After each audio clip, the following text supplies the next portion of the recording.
ఈ నెల 3న నల్గొండ జిల్లా ఎమర్జెన్సీ వ్యతిరేక పోరాట యోధుల చరిత్ర పుస్తకావిష్కరణ కార్యక్రమం నిర్వహించనున్నట్లు రచయిత ఆహ్వాన కమిటీ కన్వీనర్ యనమల భాస్కర్ తెలిపారు.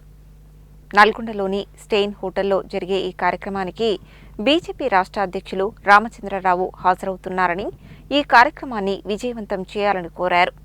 గురువారం నల్గొండలో నిర్వహించిన మీడియా సమావేశంలో నల్గొండ జిల్లా ఎమర్జెన్సీ వ్యతిరేక పోరాట యోధుల చరిత్ర పుస్తక రచయితలు యనమల భాస్కర్, సింగం నాగేశ్వరరావు మాట్లాడుతూ, ఈ నెల 3న నల్గొండ జిల్లా ఎమర్జెన్సీ పోరాట యోధుల చరిత్ర పుస్తక ఆవిష్కరణ కార్యక్రమాన్ని నిర్వహిస్తున్నట్టు తెలిపారు.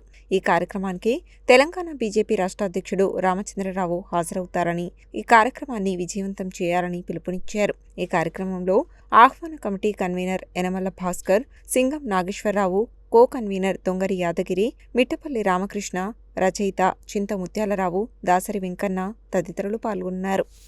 రేపు నల్లగొండలో ఎమర్జెన్సీ వ్యతిరేక పోరాటం అంటే ఎమర్జెన్సీ అంటే ఇప్పటి జనరేషన్ ఇప్పుడు ప్రజలకు తెలియదు. 1975-77 ఆ సంవత్సర 20 నెలలు తీవ్రమైన పోరాటం జరిగింది.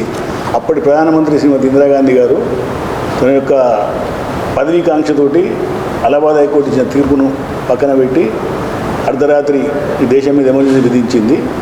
ఆ ఎమర్జెన్సీ విధించిన సందర్భాన్ని పురస్కరించుకొని పౌర హక్కులు, ప్రజల యొక్క ప్రాథమిక హక్కులు, పత్రికా స్వేచ్ఛ అన్నీ రద్దు చేయబడ్డాయి. అయితే ఆ సమయంలో అప్పటి ఉమ్మడి రాష్ట్రంలో నల్లగొండనే మొదటి ప్రతిఘటన ఇందిరాగాంధీ గారి యొక్క ఎమర్జెన్సీ వ్యతిరేకిస్తూ మేము కరపత్రం తీయడం జరిగింది. భారతీయ జనసంఘ్ పార్టీ అంటే ఇప్పుడు మేము పార్టీ పెద్దలను కూడా అడగలేదు, మాకు తోచిన విధంగా మేము ఎట్లా నిరసన అసలు ఎమర్జెన్సీ అంటే ఏమిది, ఆ టైంలో ప్రజల యొక్క హక్కులు, ప్రాథమిక హక్కులను రద్దు చేయబడ్డాయి. అద్వానీ, వాజ్పేయి, జయప్రకాష్ నారాయణ లాంటి ప్రతిపక్ష నేతలందరినీ అర్ధరాత్రి జైల్లో పెట్టడం జరిగింది.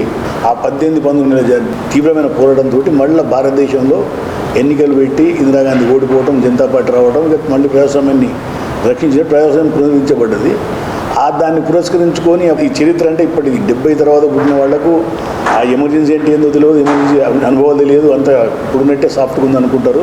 కానీ ఎన్ని కష్టాలు, ఎన్ని నష్టాలు పడ్డాము, దాంతో ప్రజాస్వామ్యాన్ని ఎట్లా రక్షించగలిగినాము. దాన్ని మిత్రుడు చింత ముత్యాలరావు గారు గ్రంథస్థం చేశారు.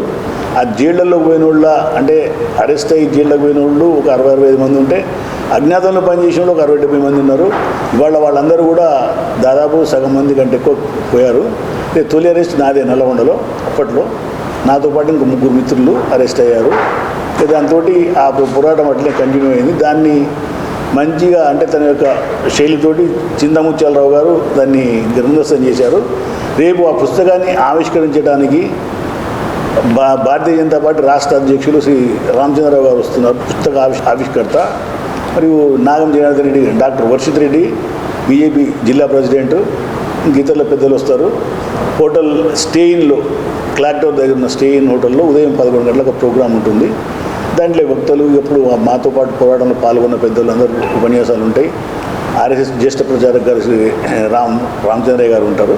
కాబట్టి దయచేసి దీన్ని అర్థం చేసుకొని ఇప్పుడు జనరేషన్కు అంటే త్యాగం అంటే ఏంది, దేశం కోసం అవసరం ఉంటే నిస్వార్థంగా ఏ ఎలక్షన్ ఫలితాలు లేకుండా, ఏ ఎన్నికల లాభాల కోసం కాకుండా మామూలుగా ప్రజాస్వామ్య పరిరక్షణ కోసం సంఘం ఎప్పుడైనా సిద్ధంగా ఉంటుంది. ఎప్పుడు సంఘానికి అవసరం వచ్చినా అని, కరోనా టైంలో కానీ, తుఫాన్లు కానీ, ప్రకృతి విపత్తులు వచ్చినా కానీ ఆర్ఎస్ఎస్ ముందుండి పనిచేస్తుంది. ప్రజాస్వామ్యం రక్షించడంలో మా పాత్ర మేము పోషించామని అనుకుంటున్నాం. జై హింద్, భారత్ మాతాకి జై. 3 తారీఖు నాడు ఉదయం 11 గంటలకు స్టెయిన్ హోటల్లో నల్లగొండ జిల్లా ఎమర్జెన్సీ వ్యతిరేక పోరాట యోధులు అనే పుస్తక ఆవిష్కరణ ఉన్నది.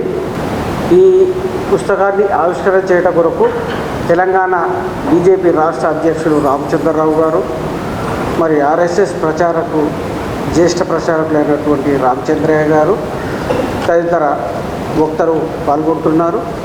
ఎమర్జెన్సీ యొక్క పాత్ర నల్లగొండ జిల్లాకు ప్రముఖంగా ఉంది. నల్లగొండ జిల్లాలోనే ఒక చరిత్ర మలుపు తిరిగినటువంటి సందర్భం.